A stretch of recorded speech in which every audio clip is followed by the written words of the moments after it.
Frozen in time. Good afternoon.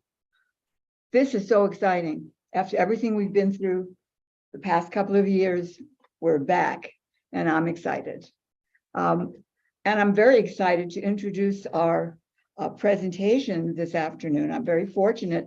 I had the opportunity to speak with our presenter, Don Hawkins, and just to let you know, this is a whole new field trip that was started, and Danny is in charge of it, and he's going to be making more field trips. It is a field trip that was opened up, and immediately 20 people signed up, which was the maximum. And then there was a wait list, so we added 20. Now there are 40, and that's kind of the maximum. So if you go to sign up for this, because you will after you hear this presentation, you'll be on a wait list. But Danny, I know, is going to be opening up some new dates in coordination with Dawn. And the name of the place that you're going to go to and hear about today is the Mescal Movie Set. We actually have, and the first tour is on December 9th. That's coming up in 3 weeks. So is anyone here registered for that? Are you going? Oh, you so lucky. So, and just to keep in mind, if anyone cancels, there are people waiting. So don't miss your chance. Now, Don Hawkins is the lead historian for the Mescal Movie Set. The set is located, it's 3 miles north of I-10 off of one of the exits, 297, if you've ever been out that way. It's kind of the sister set to Old Tombstone, or used to be, okay. And they have filmed over 100 productions there. These include some big screen movies, and I think some of us can admit we've seen Tombstone and The Quick and the Dead, the TV shows, the Sacketts. I don't think I ever watched that one. Buffalo Soldiers. Guys would be more interested in that. Now, I was a fan of Bonanza. Who knew it was filmed right here? And then there's also The Young Rider. So there is a lot of history that I think most of us who are going to be going have a connection to from things that we've watched. Now, to help you know more about the Mescal Movie Set, and believe me, there's much more than she can even put in this presentation, and you're going to have to go out there to get the full flavor of it. Dawn Hawkins is giving this presentation to us at no cost. And little did she know, by the time she came to do it, we'd already been full with our field trips. So this is just to give you more information. Now, she's not only knowledgeable, but I had the opportunity to speak with her at length. She's very passionate about it, and you're going to pick that up from her when she speaks.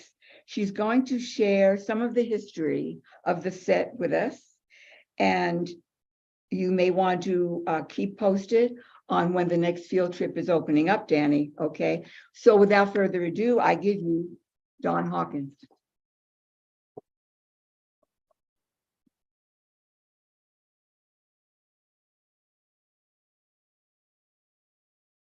Well, good afternoon. First thing, can you hear me? Yes. Perfect. All right. Second thing, I am very used to talking and walking at the same time. I am not overly used to talking and PowerPointing at the same time. Used to be in my old life when I worked. I am really not used to talking and having someone else drive the PowerPoint for me. So please bear with us as we get through this. Thank you. We'll make it. We'll be fine. Thank you so much for inviting us here this afternoon. We really do appreciate it. And as Claudia said, I am very passionate about the set. It kind of gets in your blood and you kind of want to be there. I'm going to talk about some of the history of the set, some of the productions that have been done out there. And we'll see if you get as excited as I do. Okay, Todd. This is a picture of one of our sunset tours. Over the summer month, we learned it's just too hot to do the tours during the day. Our tours are normally Fridays and Saturdays, first one at 9 in the morning, last one at 1 or 2 o'clock in the afternoon. Well, when it's 100+ degrees up in Mescal, nobody wants to do that, including we tour guides. So we started doing sunset tours, and we have some gorgeous sunsets up there, Todd. So this is one of them. Now, we had people filming in September this year, October this year, movie productions. My understanding is they got some absolutely beautiful sunsets. They also got a full moon while they were there. Production stopped. People were taking pictures of each other taking pictures. So the sunsets are worth getting excited about. Next, please. Now, that little bit of the set that we showed you in those pictures, that has not always been there. This has. When Hollywood first discovered Mescal, they came out in 1950. They brought Jimmy Stewart and filmed some of Winchester 73. They came back in 58 with Charlton Heston and Gregory Peck to do some scenes for Big Country. And in 1960, they brought one of my favorites out there, Glenn Ford, and he filmed at least the land rush portion of the movie Cimarron. But those mountains are big and beautiful, but we've got a lot of grasslands between us and the mountains. So we also know of at least one TV program that was filmed out there before the set itself actually existed. And that would have been the TV show Rawhide. If you remember it, they were driving cattle. Well, this property up here is still open range, so it's pretty normal to see cows on it. If anybody is a Rawhide aficionado, that would have been season 1, episode 2. And just a funny little blurb here.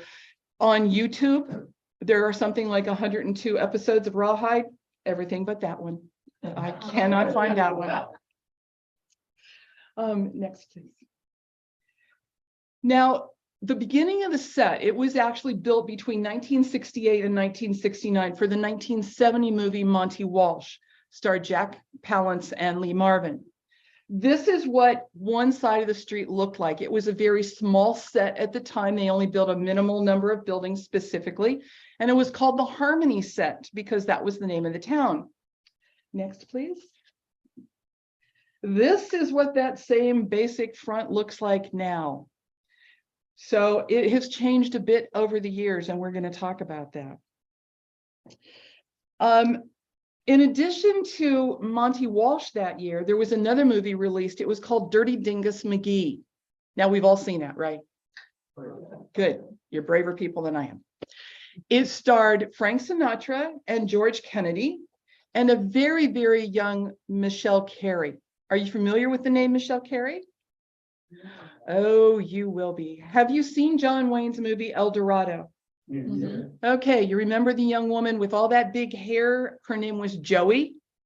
That is Michelle Carey. So she was very young at the time of Dirty Dingus McGee. Now, there's a funny story. As a historian, you watch a lot of movies and TV shows, and you look at the buildings and how they're placed. And yes, we recognize it's been 50 odd years since that set was built, but things were not quite lining up with what we were seeing. Well, we come to find out there's a story that Robert Shelton, who was the owner of Old Tucson Studios, about 1969, 1970, made the decision he wanted to acquire Mescal Movie Set, the Harmony Set. For him, it was a perfect business decision. Over at Old Tucson, he had a signature mountain. He had those beautiful saguaros. It was a much more established set. It had been around since 1939. It had more buildings.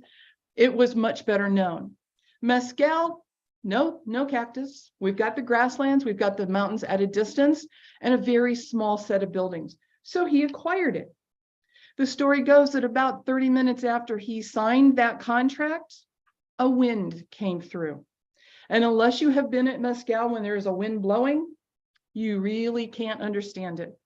But the story continues that about 18 of the 20-odd buildings that were there came down in that wind. Now he has an issue on his hands.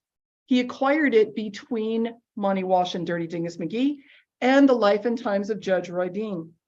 Life and Times of Judge Roy Bean was a big one. That had Paul Newman in it and Ava Gardner. So, you know, you want to make sure you've got that set. They rebuilt. In some cases, they rebuilt in a little different location, a slightly different building design, a slightly different placement of that building. You want to see a bunch of happy historians? You tell them we may have explained why those buildings are not lining up with the way we expected them to. Next, please. Now, over the years, obviously things change. When you think of a movie set, think of a moving set. Nothing is built on that land to stay. The goal is to keep it there long enough to do the production, and what happens to it after that? Pretty much a who cares. So we cannot get on the National Historic Register because of that. Nothing is permanent. There are no permanent foundations there. So we watch a lot of things come and go. Sometimes the going hurts, but it goes. So in 1976, the set was the home to The Outlaw Josie Wales with Clint Eastwood. When we were redoing the Mercantile store, which we'll talk about in a little bit, just this fall, they found a board, a single board, written in pencil, this building built for Outlaw Josie Wales by Malpaz, Clint Eastwood's production company. It has the date, I don't remember specifically, but it was November 1975, and Mr. Eastwood signed it. I tried taking a picture of it. It's so light in the picture, it did me no good, but we are hoping to restore that so that we can display it. But you find these kind of things. Over the years, the Frisco Kid with Harrison Ford, it was there in 1979. Tom Horn, the Steve McQueen edition of it was in 1980. Tombstone in 1993. The Quick and the Dead in 1995.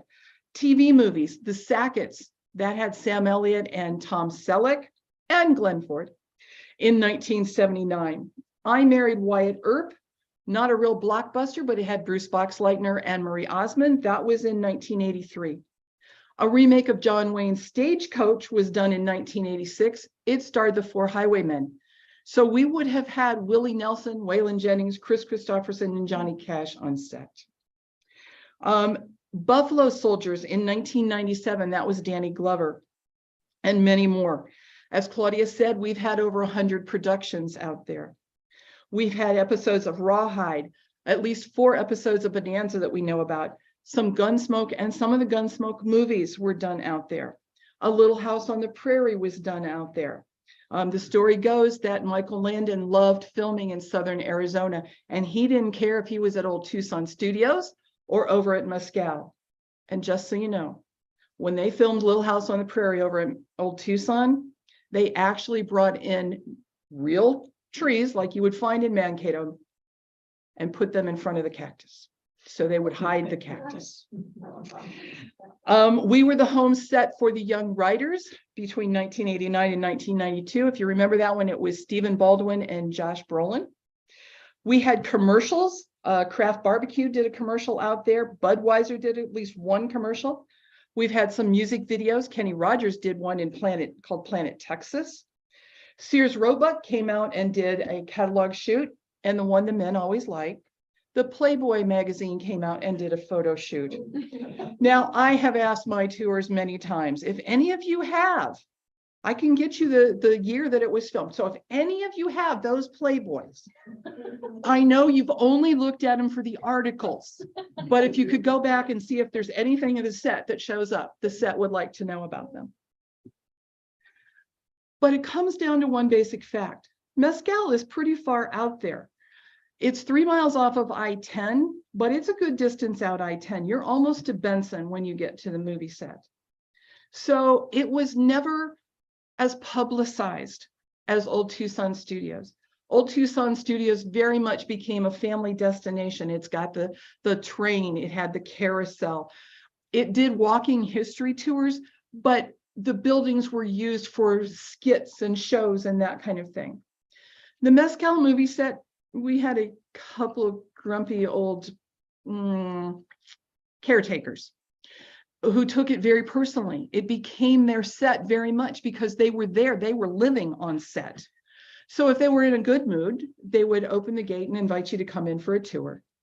Every once in a while, Old Tucson would open it for a tour. I believe they did for the 25th anniversary of Tombstone, they did it. So it just didn't get used a whole lot. It also started to become very derelict. We have learned the hard way in this kind of weather, the kind of wind and sun we get up there. If you use nails to put new wood together, that weather will pop them out. And now you've got a board hanging. So we use screws. So it just wasn't getting the attention it should have. However, there are some movies that took advantage of that. The simple fact that it was becoming derelict was probably enough to get some movies out there. For example, there was a horror movie, Seven Mummies, in 2006. Eminence Hill, which starred Barry Corbin in 2019, and Skinwalker in 2020. So Eminence Hill was not listed as a horror movie, but if you look at the set in it, it was pretty bad. Then we had a small problem come along. COVID-19 hit March of 2020, we all know that. And Old Tucson Studios had to shut down like everybody else. They tried to maintain the Old Tucson Studios as best they could. They opened that year for Memorial Day weekend for a very brief time. It was a very different feel. It was limited to the number of people they could bring in. They had to all wear masks, very different. By that September, Old Tucson management had made the decision they could no longer keep it going. They simply couldn't afford the upkeep and keeping employees. So they made the decision to relinquish the lease on Old Tucson Studios and to give up Mescal Movie Set. Their idea of giving up Mescal Movie Set was to invite Mescal Volunteer Fire Department to come in and burn it. When she was completely down, they would then bulldoze it so that it disappeared into the dirt and turn that lease back over to state land. We do sit on state land. JJ and Jake Karchner, they are a ranching family. They have been in Cochise County over 125 years. It was some of Jake Karchner's uncles, grandfather, that had Karchner Caverns that we've all heard about. So when they heard about what was supposed to happen to the set, they decided they could not and would not allow it to happen. It was too much history to let it just go away like that. So in February of 2021, the Karchner Ventures, part of the Karchner family, officially acquired the set and they set to work. Are you ready for this? Next slide, please. Now, this is what they came into when they first stepped onto the set. This is our Redemption Saloon. It is pretty much our signature building. It's the first really big thing you see. Next one. This is looking down the street. Next. This is what the livery stable looked like. Keep going. This is the Virgil Earp house from Tombstone. This is only one side of it. Keep going. This would have been where the Oriental Saloon was located for Tombstone. It would have been the left building before you see that staircase there. Keep going. This would be our Mercantile store, the one that was built in 1975. Keep going. And this is what the saloon looks like today. We have taken off a couple of the porch roofs that were there. We have shored things up. We have got decent roofs on most of the buildings. There was a joke for a while. We have 27 buildings, but only 27 of them needed roofs. We've pretty much got that ratio down a little better now. And as I said, it's a moving set. So Karchner's acquired in February of 21. Okay, they're ranchers. They've only got so much money. They put the plea out and the volunteers came.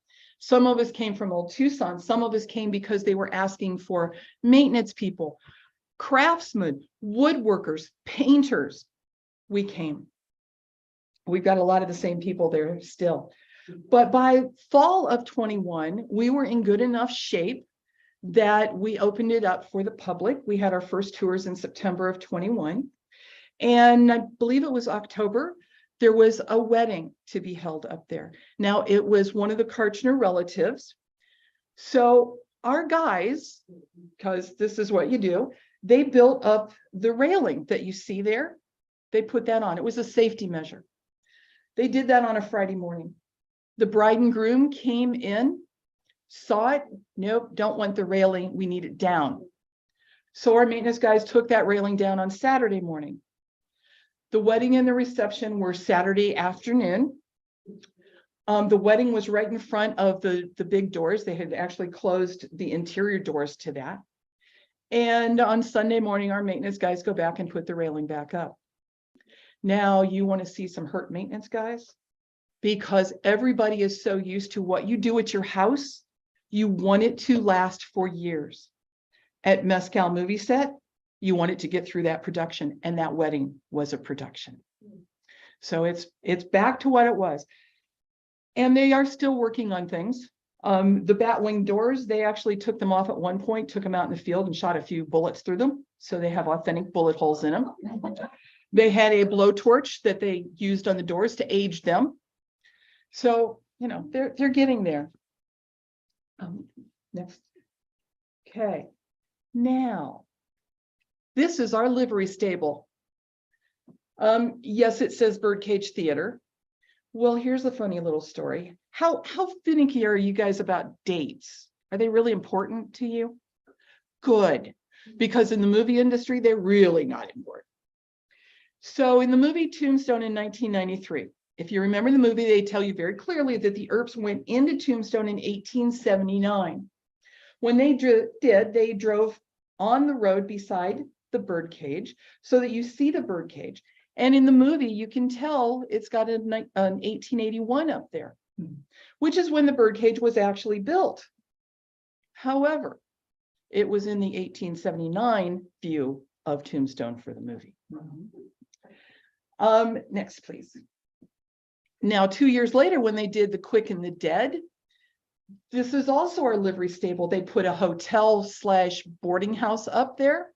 If you've seen the movie, that big clock tower was right beside it. The clock tower blew up as part of the movie, so we don't have it. We do have one clock face that will get restored at some point. But this is all in front of a livery stable. Now, production companies also like to do double duty on a building. If they're using the building anyway, why not make it pay for itself? There's a scene in the movie where Sharon Stone rides her horse out the back of the livery stable. She rides it out the back of our livery stable. So you do get to see a little bit of the interior and the exits that she does. And one more. Now, remember I said that it's a moving set? Well, this was an accurate picture as of November 11th. On November 12th, we had Red Wolverton and his family there. Red Wolverton was a stagecoach driver for many, over 100 movies that have been filmed all around the country. And we dedicated our livery to him. So it now has a sign up top that it's the Wolverton livery stable. And my apologies, I was there Saturday, never thought about getting a fresh picture to put in the presentation. So really sorry about that. As I said, they've been working on it. They started, Karchner's got it in February, so they really started doing work about March. Even today, if the wind has been blowing or we've had very much rain, they run the magnetic roller and they pick up more nuts and bolts and screws and hammers, nails, excuse me. It's incredible what they are still picking up. It's like the dirt gods just can't stand not having something there for you to pick up. And pieces of glass, always pieces of glass. But over those 18 plus months that they've been working, they've done a lot of work, and they continue to do it. So what I'd like to show you is some of what was in the movies and what it is now. Okay, so next, please. Now, this was the Virgil Earp house. This is what they came into when the Karchners first came to the set. This is the back side of the house, and this particular portion of the house would look out over the valley. Now, that was 1993, and Tombstone actually did film there in 1993. That valley has grown up a whole lot in the last 17 years. The house was also used in 2005 for a Christmas movie called Miracle at Sage Creek. That starred Wes Studi and David Carradine. Well, next, please. This is what she looks like today. Some of us volunteers are offering to live in the house. It actually has a separate bedroom in it. It's got a nice fake fireplace. It's got a nice living room. So we've done all of this. And that outside fireplace, you really don't want to light a fire that's going to send up any heat in there. It's all fake, but it is beautiful. Next, please. Now, I had mentioned about the outlaw Josie Wales and the Mercantile. So right beside the Mercantile is a very small, almost a lean-to type building. And that, for Josie Wales, that was the sign shop. So you see a sign there for the Apollo Theater. And the signs are standing upright like they're waiting for the paint to dry in the movie. The big two-story right beside it, that is the Mercantile. And it was truly a very nice building. Next, please. Now, for Tom Horn in 1980, this is taken from the other side. Again, two-story, good-looking building. Next, please. That 1986 movie Stagecoach, instead of being a Mercantile, it became the Tonto Bank. And you get a view through those Stagecoach windows looking across the street at the bank. Keep going. And this is what she looked like for Tombstone. Now, something I want you to notice. How many of you have seen the movie Tombstone? Perfect. And how many of you have seen that cigar shop and Andy's Club, which is the big building? Okay, Jean, can you tell me what you notice is different about the cigar shop? The color, isn't it? Nope, color's right. In the movie, that cigar shop has a ship's figurehead off of the sign pointing towards the street. So when we first saw this picture, we thought it was actually from a production time. Well, it couldn't have been. Although there is a woman in period dress on that front porch, without that ship's figurehead on top of the cigar shop, we know it wasn't done during filming. Okay. Let's see. In 1980 or 1995 for The Quick and the Dead, a young man by the name of Leonardo DiCaprio, this is him, he was in the movie. Oh, and I see I have a loose label there. He was in the movie and he was incredibly young. He was like 20 at the time of the filming, but his part was to be a gunfighter, a gunsmith, and he owned his own gun shop, Kit's Gun Shop. That gun shop was in the two-story Mercantile building. Next, please. And this is what she looks like today. Fresh paint, good wood, a new boardwalk on two sides of her. It actually goes across the front and down the side. They have attached a doctor's office to the back of it. Behind that, there was a pile of lumber for the longest time. Well, that pile of lumber has become on one end, the church/school, and on the other end, it looks like a barn door for a livery or a barn. So, okay. And that was as of a week after Labor Day. So keep going, please.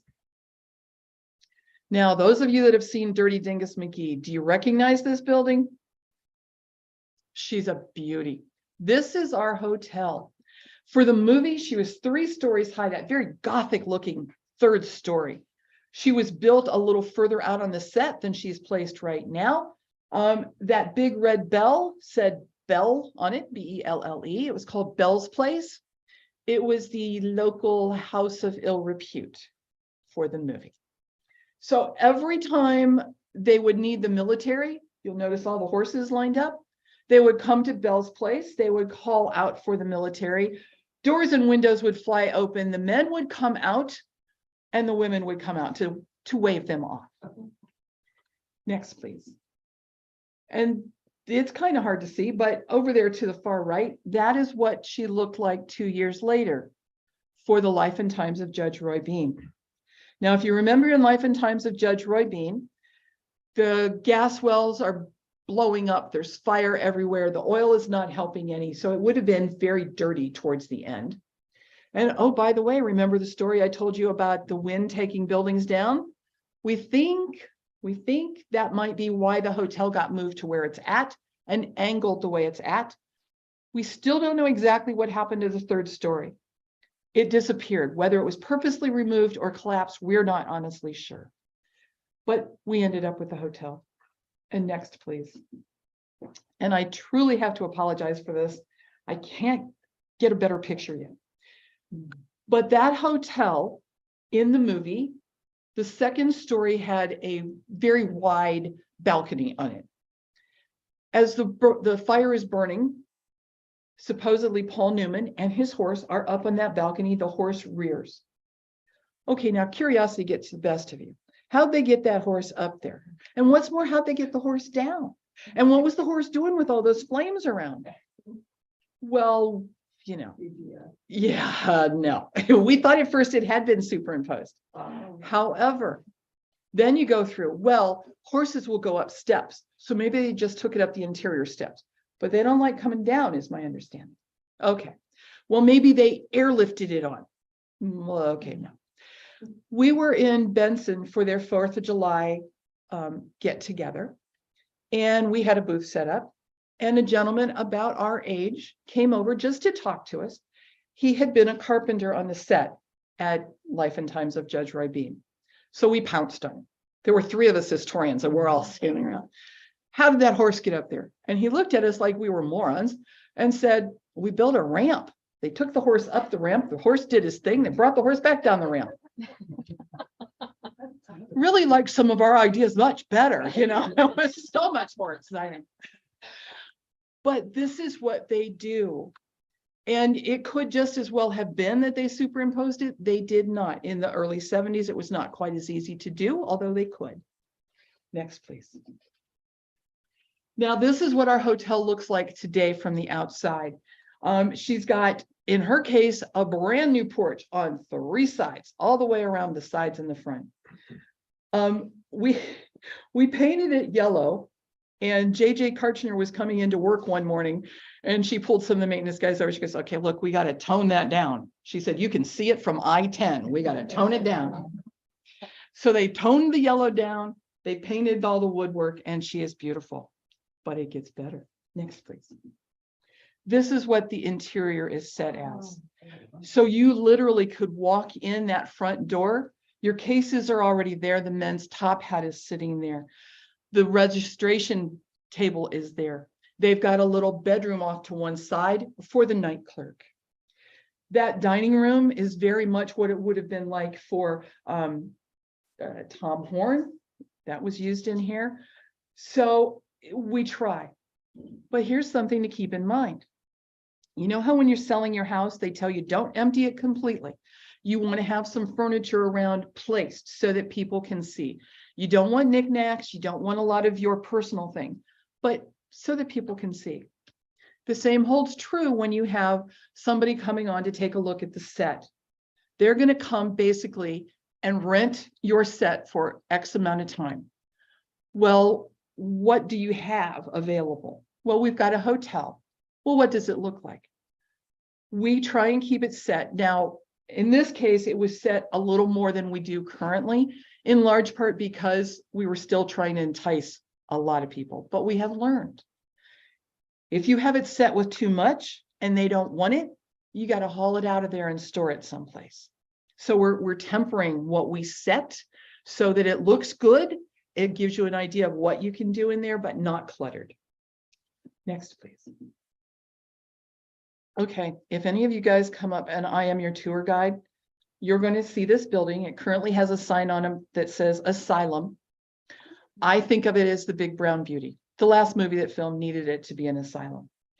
She is a 2-story. She is one of the original buildings. She was a hardware store for both Monty Walsh and Dirty Dingus McGee. Over the years, she has been a theater, a church. Oh gosh, her interior has been used separate from her exterior. If you ever see the movie September Gun, she was supposed to be church property, so she was kind of a church on the outside. She definitely was not a church on the inside. That building has running front to back on both sides balconies. In the far back, there's this small stage. We believe that she was used for the interior gaming area in the movie Stagecoach. By the time of Tombstone, that interior first floor was painted a nice sterile white and became the Glenwood Sanitarium where Doc Holliday died. And time, again, that they can use both an interior and an exterior, they will do it. Next, please.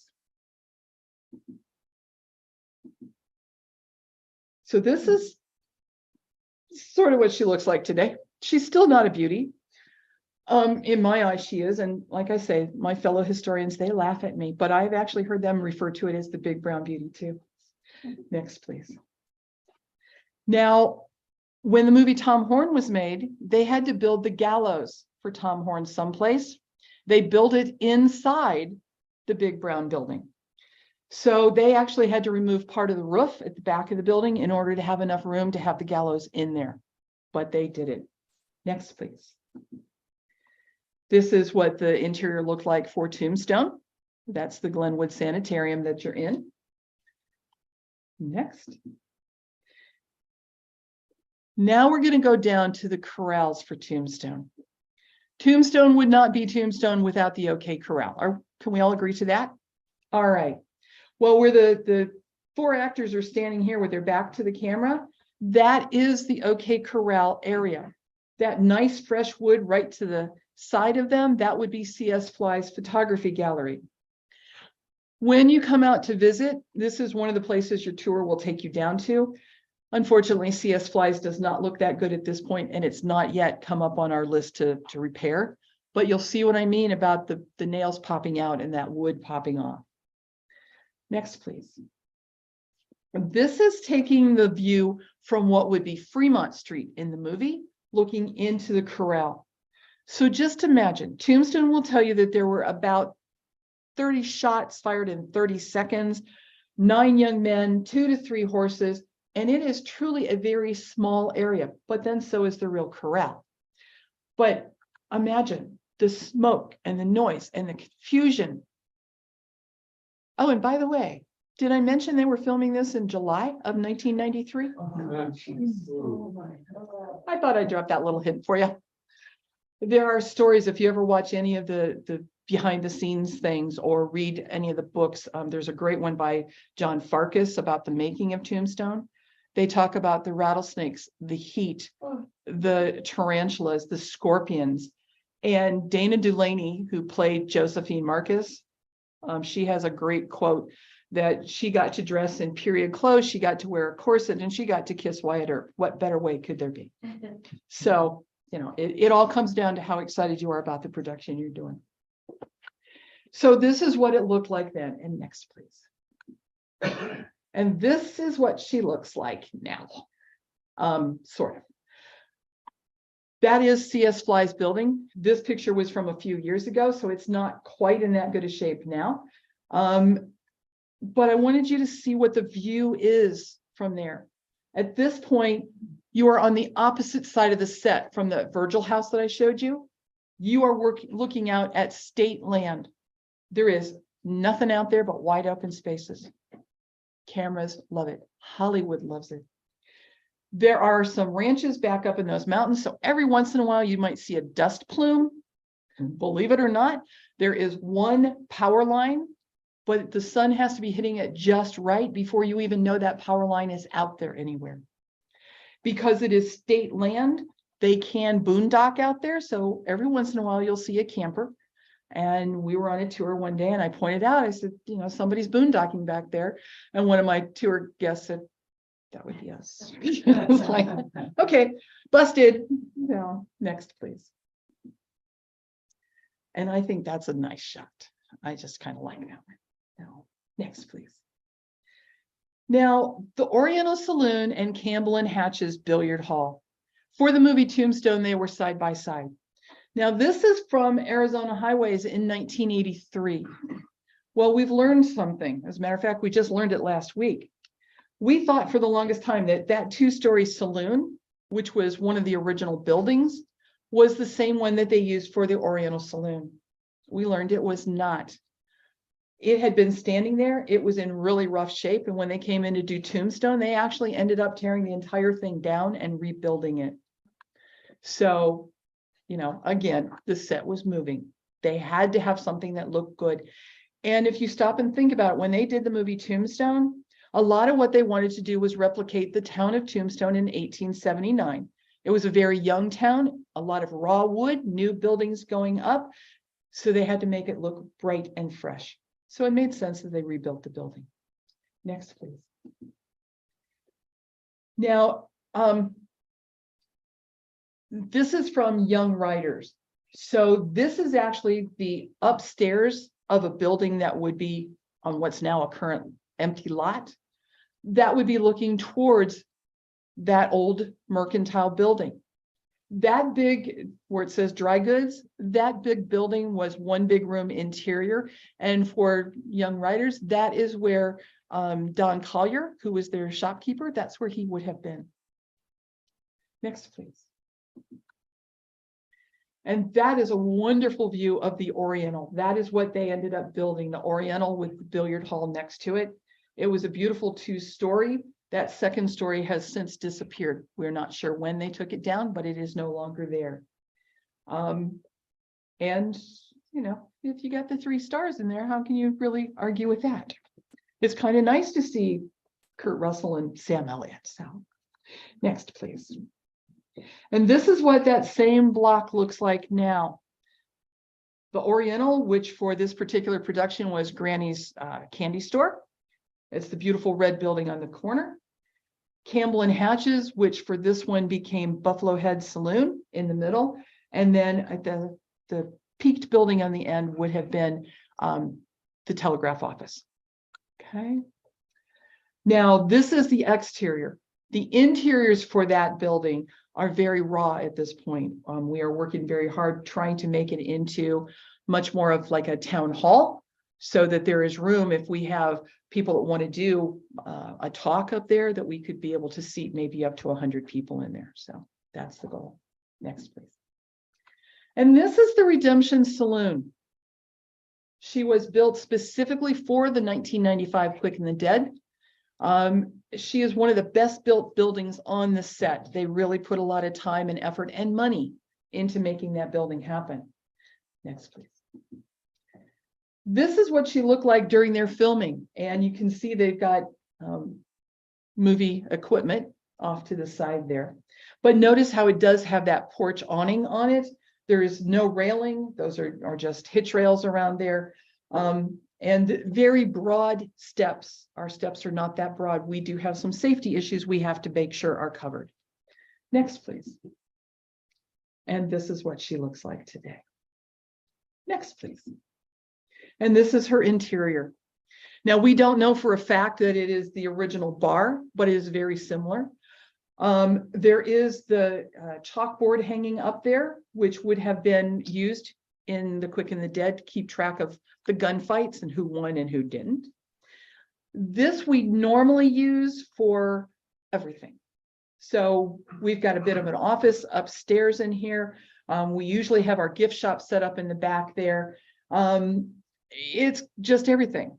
Then here's the downside to that. When a production comes in, they love to film in the Redemption. So we've gotten tired of moving the gift shop back and forth because it looks like a little colony of ants. Everybody's carrying something across the street and you go back and you carry it again. So we've moved, at least temporarily, our gift shop over to the tonsorial building. If you come and see us in December, I'm almost positive that's where it will still be. I don't guarantee it, but probably will. But when we have guests, this is where they head. When we have music, this is where they head. So next, please. Now, Halloween of 21. Again, the Karchners are very community minded.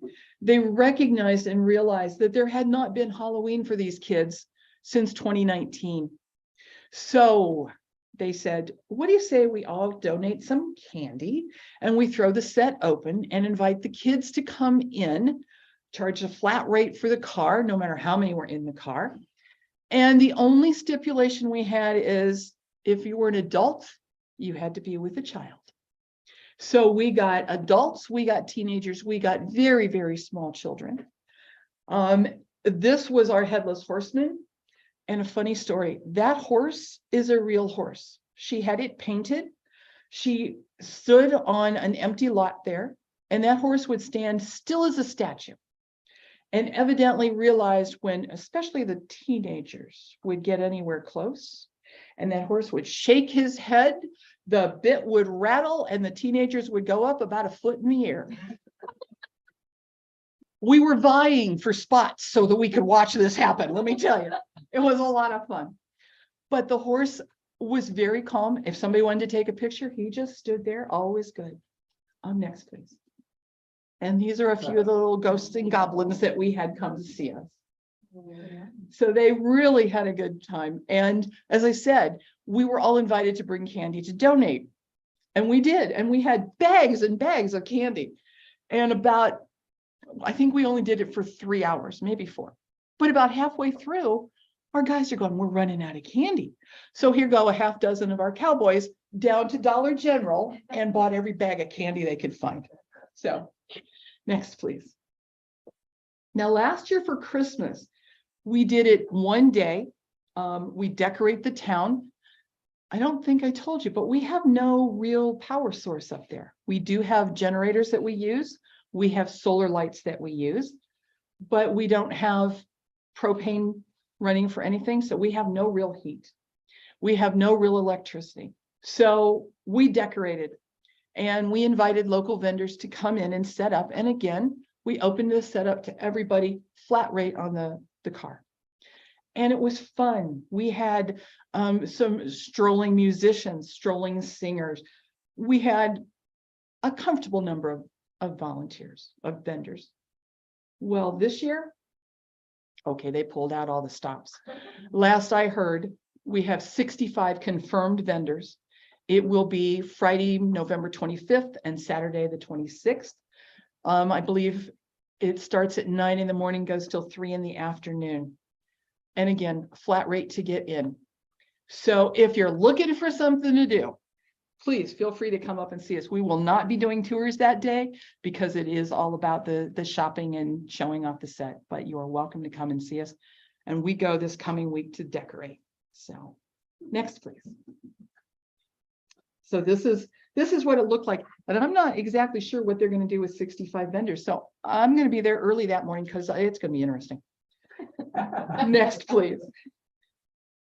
These are other things that we have had up there. We've had a couple different car shows, the wedding, ghost hunts.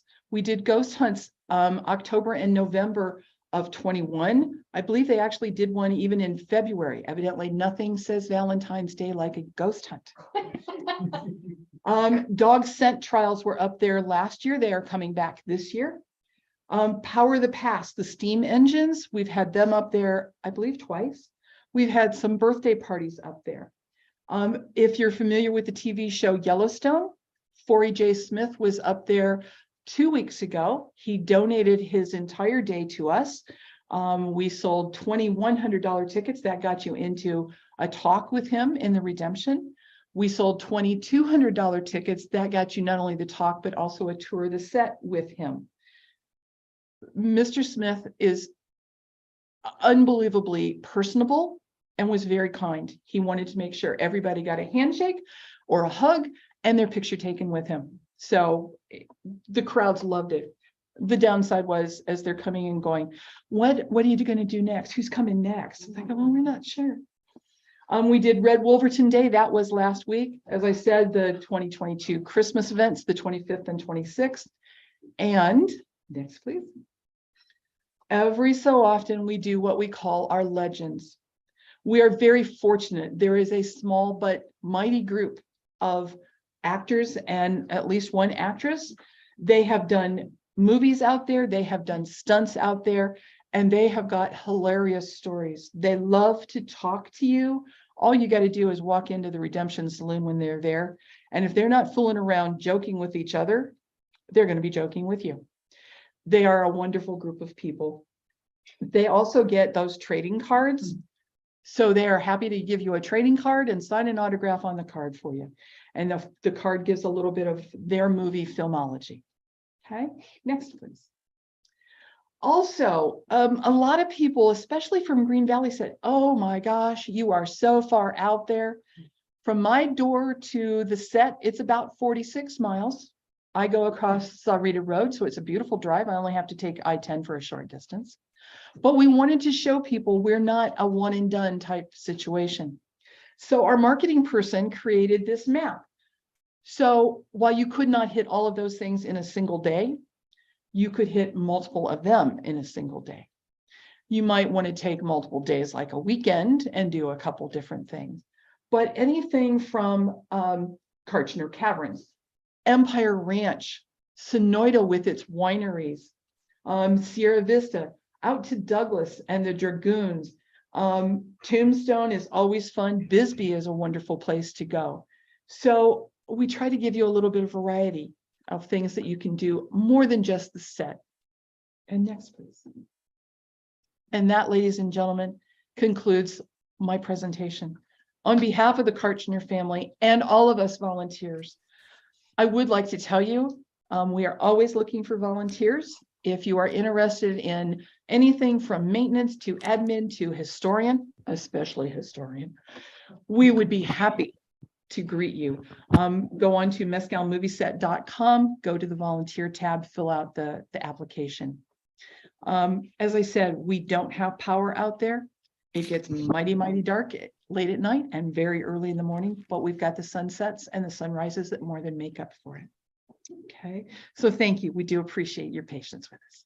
Yes, sir. All right, Don, that was absolutely terrific. 5 minutes in the program, so do I get to watch you next Wednesday at the forum? Yes, you do. At 9 o'clock. At 9 o'clock. Thank you very much. I should take you with me as my publicity You person. got it.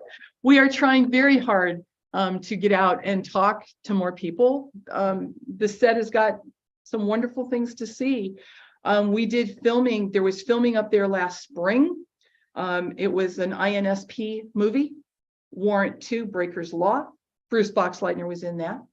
This fall, they came back and they did another movie, also with Bruce Boxleitner in it, called Farhaven. So they have been what's pushing us in some cases to get the buildings redone, repainted, back up to what they should be.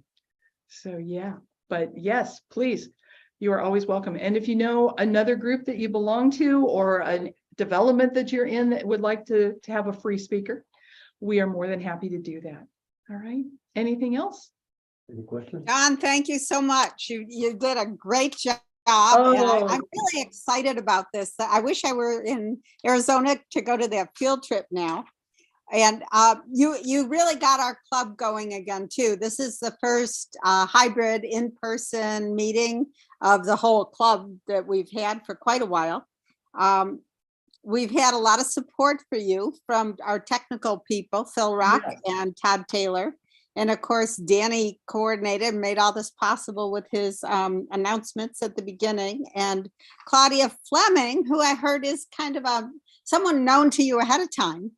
Not really. No, a little bit. She did a great job encouraging me to, yes, get Don as a speaker and introduce you. So it couldn't have worked out better.